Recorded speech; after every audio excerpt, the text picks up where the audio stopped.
नमस्कार। जय माता दी, जय सच्चिदानंद।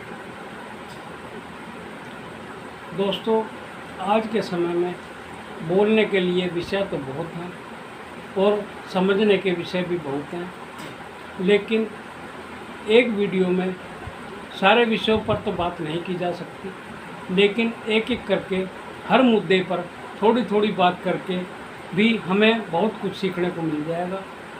और मेरा ये प्रयास है, मैं ज़्यादा ज्ञानी तो नहीं, लेकिन मेरा जो प्रयास जो मैंने इस जीवन से ही सीखा है, पता तो हर इंसान को है कि अगर किसी इंसान के लड़की घर में है तो उसकी शादी तो करनी है, लेकिन आम तौर पर शादी के बाद एक किसी भी लड़की को एडजस्ट होने में समय लगता है। और कई बार ऐसा देखा गया है कि जो लड़कियों की माएँ होती हैं वो लड़की के जीवन में बहुत ज़्यादा हस्तक्षेप करती हैं। बार बार कॉल करना, बार बार लड़की से बात करना, बार बार उसके बारे में पूछना, बार बार ससुराल वालों के बारे में पूछना, उनकी कमियां ढूंढना, ये सब चीज़ें जो है इंसान की ज़िंदगी के ऊपर बहुत ज़्यादा इन चीज़ों का ये चल रहा है। तो मैंने इस चीज़ को नोट किया कि अगर लड़कियों का आज शादी की 6 महीने में तलाक की नौबत आ जाती है तो उसका रीज़न क्या है।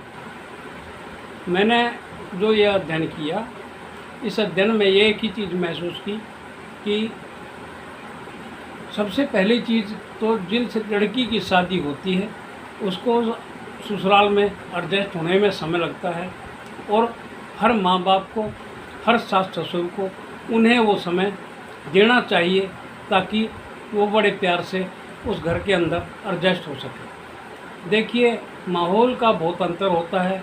कई बार लड़की अगर मान लो शहर से है और गाँवों में उसकी शादी कर दी तो गांव की जो परेशानियां हैं, अब उसको उसने पहले तो कभी देखी नहीं होती, लेकिन उस जीवन में ढलने के लिए उसको समय चाहिए होता है, और वो धीरे धीरे जो है हर चीज़ सीख भी जाती है।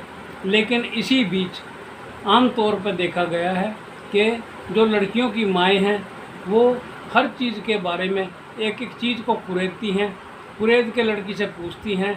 लड़की नादानी में वो बातें भी अपनी माँ को बताती है जिनके द्वारा छोटे छोटे कलेश होने शुरू हो जाते हैं।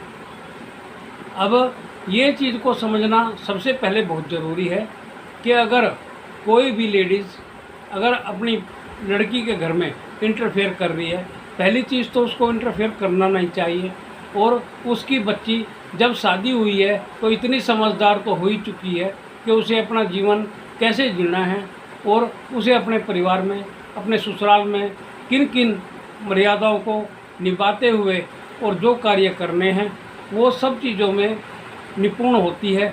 लेकिन छोटी छोटी गलतियाँ, छोटी छोटी बातों को एक हवा देना, ये लेडीज़ों का पहला काम है। ये चीज़ मेरे तो समझ में आ चुकी है कि लेडीज़ छोटी छोटी बातों का बतंगड़ बनाकर और जो है अपने बच्चों का घर परिवार बर्बाद कर देती हैं। मेरा उन सभी औरतों से ये निवेदन है जिन्होंने अपनी लड़कियों की शादी की है या जिन्होंने अपने लड़कों की शादी की है, अपने बच्चों को उचित समय दें ताकि वो एक दूसरे को समझ पाएँ, वो अपनी इस ज़िंदगी में एडजस्ट हो पाएँ और उनके जीवन में ज़्यादा दखल अंदाजी ना करें।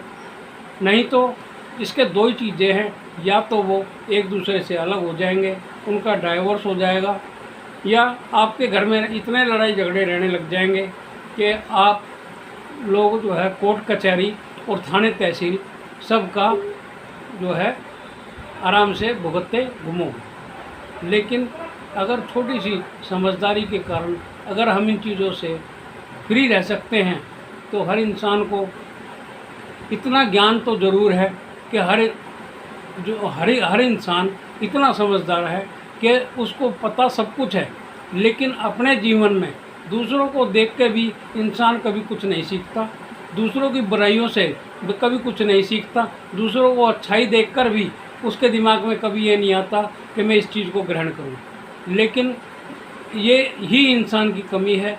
देखिए, हम सब समाज हैं, हम सबसे ही ये समाज बना हुआ है।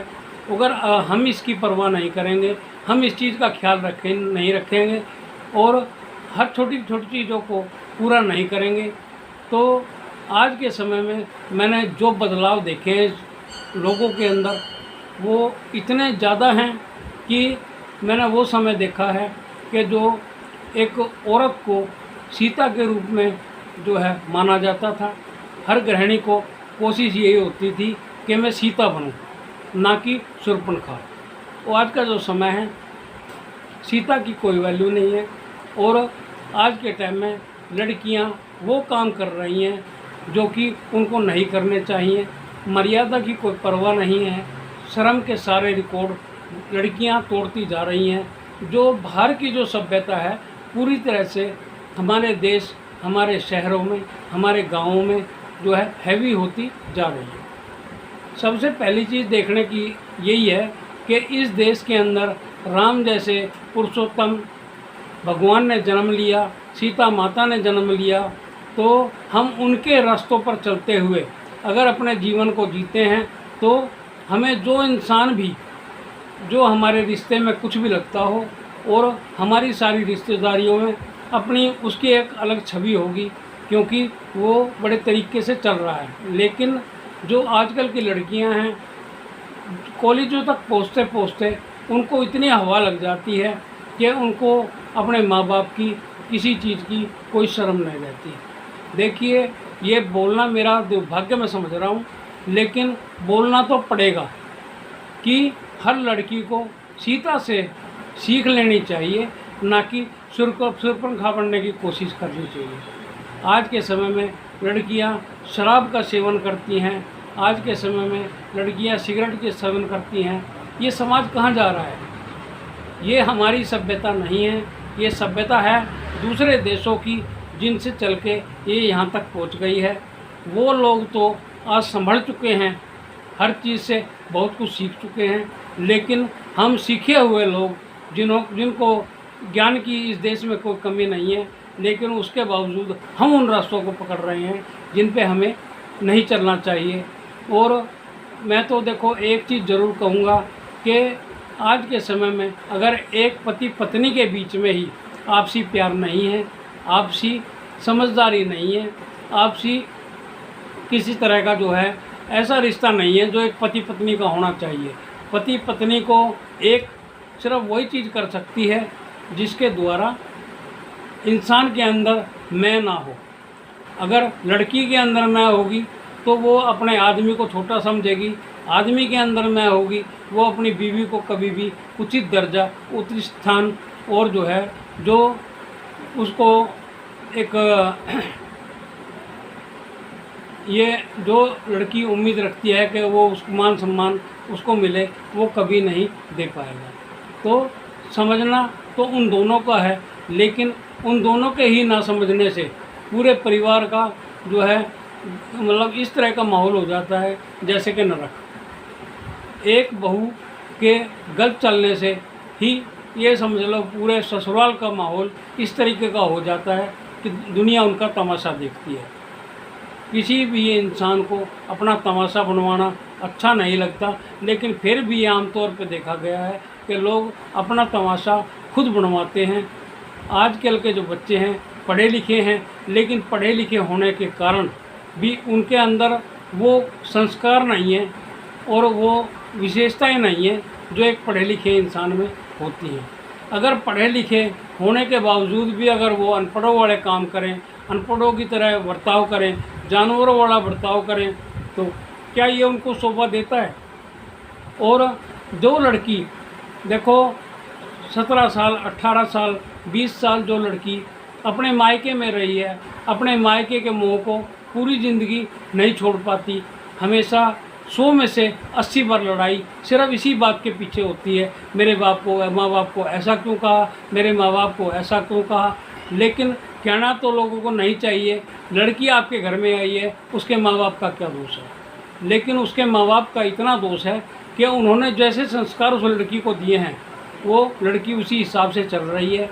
और मैं तो एक चीज़ कहूँगा, अगर किसी की बहू में एक नहीं 100 कमियां हैं तो उनको प्यार से सुधारने की कोशिश करें। लेकिन आजकल की जो लड़कियां हैं वो समझना नहीं चाहती और वो अपने घर को बर्बाद करके बैठ जाती हैं। अगर उनके बच्चे हो गए हैं तो कभी अपने बच्चों के बारे में ये नहीं सोचती कि अगर हमारा तलाक होगा तो उन बच्चों पर क्या बीतेगी या उनका भविष्य क्या होगा। देखिए, विषय तो बहुत हैं, लेकिन एक एक करके अगर मैं हर बात पे बात करूँगा तो भी अगर मैं 1 लाख वीडियो भी बना दूंगा तो 1 लाख वीडियो में भी एक मुद्दे पर भी बात पूरी नहीं हो पाएगी। और देखो, मैं सब ये कोशिश तो कर रहा हूँ, लेकिन मेरे को अगर आप लोगों का साथ मिलेगा तभी मैं इस चीज़ को आगे बढ़ा पाऊँगा, क्योंकि आप लोग ही मेरी हिम्मत हो।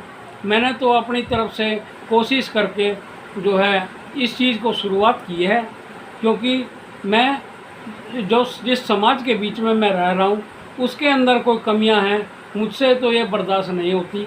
लेकिन मेरी कोशिश यही रहती है कि हर परिवार, हर इंसान सुखी रहे। सुखी वो तभी रहेगा जब उसको उस चीज़ का ज्ञान होगा। इंसान पढ़े लिखे होने के बावजूद जब इस तरह के कार्य करते हैं, इस तरह की बातें करते हैं, वो हम बुज़ुर्गों से कुछ सीखना नहीं चाहते। वो क्योंकि अपने आप में वो अपने आप को इतना पढ़ा लिखा मानते हैं, इतना ज्ञानी मानते हैं कि हमारा बोलना उनको बुरा लगता है। लेकिन बुरा मानने से तो कभी किसी का भला नहीं होगा। लेकिन हो सकता है अपने बुज़ुर्गों की बातों को मतलब इतनी वो ज़रूर दें कि जो माँ बाप, जो बुज़ुर्ग उनको जो रास्ता दिखा रहे हैं वो गलत नहीं है। हम लोगों का तो एक ही प्रयास है कि हमारे बच्चे एक अच्छी ज़िंदगी जिए और अच्छी ज़िंदगी को जीते हुए अपने व्यवहार से सबके दिलों को जीतें, क्योंकि इंसान के हाथ में सब कुछ है। अगर किसी की बहू टीचर है, इंजीनियर है, कितने भी बड़े गुण हों उसके अंदर, कितना भी कमाती हो, लेकिन अगर उसके अंदर मैं नहीं होगी और अपने सास ससुर, अपने पति व अपने पूरे परिवार को अगर वो संभाल के चलेगी तो उसका जीवन स्वर्ग की तरह बन जाएगा। और अगर वो चाहेगी तो उसका जीवन नरक की तरह बन जाएगा। अपने हाथ में ही सब कुछ है, लेकिन थोड़ा सा समझदारी से चलें। मैं ज़्यादा किसी को ज्ञान नहीं देना चाहता, लेकिन रास्ता ज़रूर दिखाना चाहता हूँ, क्योंकि एक इंसान के गलत चलने से पूरे परिवार का सिस्टम, पूरे परिवार का माहौल बिगड़ जाता है। तो मैं किसी एक इंसान को यह ना कहते हुए कि बहू में कमी है या सास में कमी है या ससुर में कमी है या लड़के में कमी है या उसके भाइयों में बहनों में कमी है, कमी तो हम सब में है। लेकिन एक एक कर हम अपनी कमियों को देखें और उन्हें दूर करें तो एक अच्छे जो है भविष्य को हम सब लोग पा सकते हैं। नमस्कार।